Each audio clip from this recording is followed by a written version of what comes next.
West Hollywood is the pinnacle of LA glitz and glam with its rooftop pool parties, kitschy shops, and seductive restaurants, and voracious nightlife scene. So, there's plenty of trouble to get into before the sun even sets. Wanting to impress, I go with the most impressive hotel in West Hollywood, the Pendry. With its effortlessly chic but playful ambiance, it is impossible not to be seduced here. It's also nearly impossible to leave, with its stellar restaurant Ospero serving up tuna carpaccio like it's no big deal, or Taylor behind the bar pouring ridiculously smooth craft cocktails throughout the day. Between the rooftop pool lounge and the basement bowling alley, you're a prisoner of pleasure here from top to bottom. What's more is that the party comes to you here, with opulent bars and lounges that flank their top-shelf music venue, which sees the likes of Stevie Wonder, Justin Timberlake, or even Beck dropping in unannounced nightly. When you do venture out, there are a few places I love to visit. One is Book Soup at 8818 Sunset, where you can still buy physical magazines. Remember those? This is truly a holy place for book nerds, where besides having a wonderful hand-curated selection of the world's best lit, you can find absolutely amazing gifts for even the most obtuse person in your registry. When Glenn created this unique home to culture, he wanted not just fun, but learning to be the central part of the shop's identity, which is why you can still see some of the most amazing minds in the world speak here nightly. It's truly a wonderful place. Now, as you leave Book Soup, do yourself a favor and just look down the street, and you'll find this little sign proclaiming another bookstore that frankly is a super secret destination that not many, including myself, knew about. You wouldn't know that the world's most important rare bookshop is located in a hobbit house hidden in the middle of the block, but it is. I'm Harvey Jason, and my son Louis and I own Mystery Pier Books, which has been called the most number one first edition shop in the United States. Every book in this shop is a true first edition.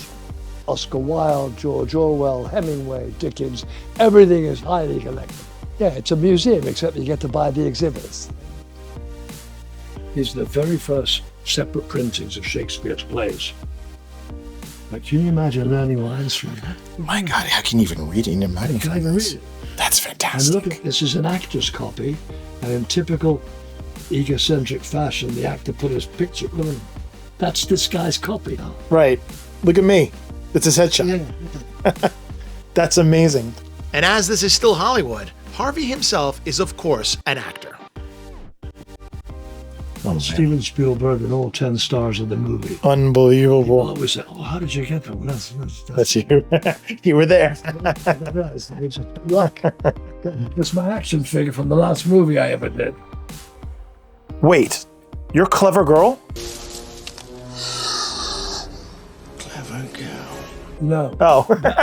No, he says, my character says, don't go into the long grass. Don't go into the long grass! That's amazing. That's the last thing I ever did. Well, I'm so glad I went down an alley once again. Heading down another small street, not quite an alley, but Alta Loma Road, I pop into the Morrison Hotel Gallery, which is actually located inside the iconic Sunset Marquis Hotel. While that might be a bit confusing, what's not confusing is the level of photography here. The gallery's been around for over 20 years, probably almost like 25 years. Started in New York, and they definitely have pioneered this whole fine art photography thing that we have going on. I think what's so interesting about the gallery is that you get to see these famous people that you know so well in a very different way. These are intimate moments, and it gives you a different perspective on who they are. It's very cool. All right, cultural fun out of the way and moving closer into the evening's festivities, I was very much aware of how much eating and drinking I was about to do. So, I thought it would be a great idea and a very LA thing to do to get a little quick workout in at the Dog Pound with trainer to the stars, Zach. We're here in West Hollywood at the Dog Pound. A lot of celebrities train here, they have historically. But again, we have normal people, we have everybody that you can imagine, old, young, athletic, people that are just starting, everything you can imagine. I couldn't work out and shoot at the same time, so I got my friend Vic to do it in my proxy. Not sure how this affects my caloric intake, but at least I wasn't sore in the morning. Thanks, Vic. Workout completed, it was time to get the party started, and there is no better place to do so than Harlow on Santa Monica Boulevard. With its seductive booths, patio seating, and horseshoe bar, Harlow is very well known for their world-class cocktail program that ranges from herbal bright delights to rich desserts that you can drink. And as my friend Brooks and I made sure each and every drink was up to standard, we decided to pursue some of Chef Peter's amazing menu, just to give a bit of base for the night ahead. Glad we did, because everything was bonkers good. Warm grilled shrimp cocktail, imported salumi board with honey pollen roasted cheeses, beef forward burgers, and outstanding Osaka tacos. And when the chef learned that I was the world's foremost authority on penne alla vodka, no, seriously, I have an award-winning documentary about penne alla vodka. You should watch it, it's pretty good. Well, then it was game on with this baked rig alla vodka that, well, I'm gonna be honest with you, did not disappoint. I mean, look at that cheese pull. Well played, Chef Peter. And with a little handcrafted gelato just to round things out, it was on to the imbibing portion of the evening.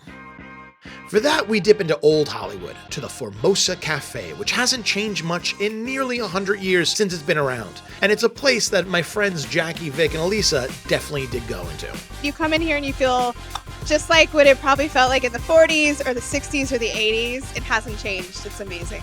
Formosa is by far my favorite little bar in West Hollywood. Kitschy and cool, it's always just crowded enough, never making you wait at the bar or feel like you're drinking alone. What's more is if you do get a little peckish, the food here is really good, with its classic American Chinese offerings, including soup dumplings to die for that may look ridiculous to eat, but taste so darn good. If you're lucky, it's a night where they throw up the karaoke in the back, which, if you ever experience karaoke in West Hollywood, is more like going to an actual concert than hearing a tequila-soaked out-of-tune version of Journey through muffled speakers. Definitely a quick way to start a banger night. It was time for real dinner, as I like to call it, and for that we decided to hit up the Pearl of West Hollywood, Casa Madera, a place to see and be seen. This is a stunner of a restaurant that makes you feel like you've discovered a new island off the coast of Spain and it's all yours. The only thing more impressive than the view here is the food and drink. The Poseidon-forward menu is to die for, from hamachi sashimi, a tower of tuna tartare, butter poached king crab legs, or even duck confit tacos worthy of an Instagram post. Properly sated and well imbibed, we decided to start winding it down with a classic WeHo trifecta. First, catching a quick set literally across the street at the world-famous Comedy Store. Then, stumbling next door to the Saddle Ranch and making Vic ride the mechanical bull for a round of free shots. And finally, last but certainly not least, Barney's Beanery, where anyone who has survived an epic night in West Hollywood eventually ends up. West Hollywood, all I gotta say is no one does it better.